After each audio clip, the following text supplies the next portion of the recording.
I am Stephen Davis, Senior Market Strategist, RJO Futures, here to talk to you about the grain markets, agricultural markets.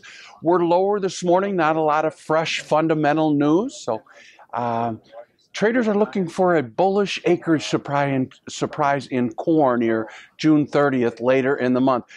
Backing up, remember in the spring, we came into this spring, we were going to get record soybean acres at the expense of corn acres. So traders looking for a bullish corn acreage surprise here on the June 30th crop report. The three big corn states are in very good shape: Iowa, Illinois, and Minnesota. So the problem areas are in these fringe areas around the Corn Belt. In fact, Iowa, their corn is 80% good to excellent, maybe the best start Iowa's ever had in planting corn here. The soybean market, we've got 3 to 4 million acres of soybeans not planted in Missouri and Kansas. So all of a sudden, this has caught the attention of traders here. We'll have to see. Frost dates are not a concern in these states, so typically farmers will get these soybean acres planted.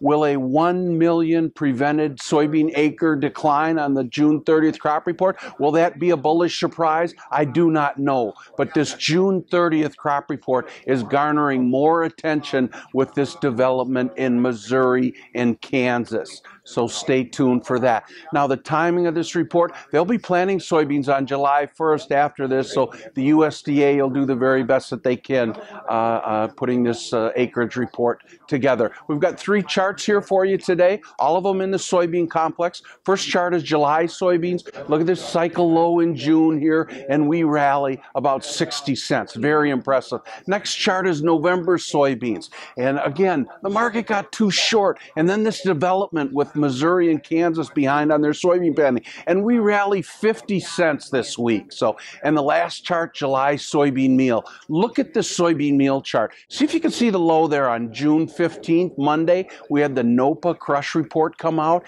and record soybean crush, and we sold off. See the low there?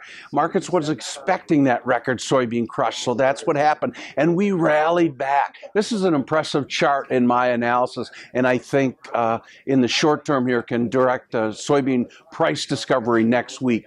Also, keep an eye on this development in Missouri and Kansas. I want to talk to you about the commodity cycles. We've had a lower commodity cycle with the strong dollar. Now you had dovish comments from the FOMC this week, and the dollar sold off. Gold was up $25 yesterday. So keep an eye on gold. A lower dollar will help us compete on our grain exports against currencies in Russia, in Brazil, and in Argentina.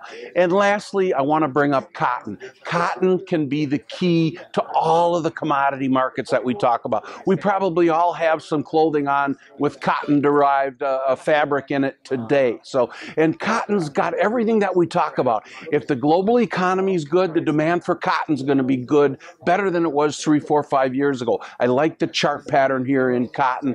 Also, the dollar has a big effect on cotton. So we'll talk more and more about cotton and these commodity cycles. Have an excellent weekend. Thank you. Involves substantial risk and may not be suitable for all investors.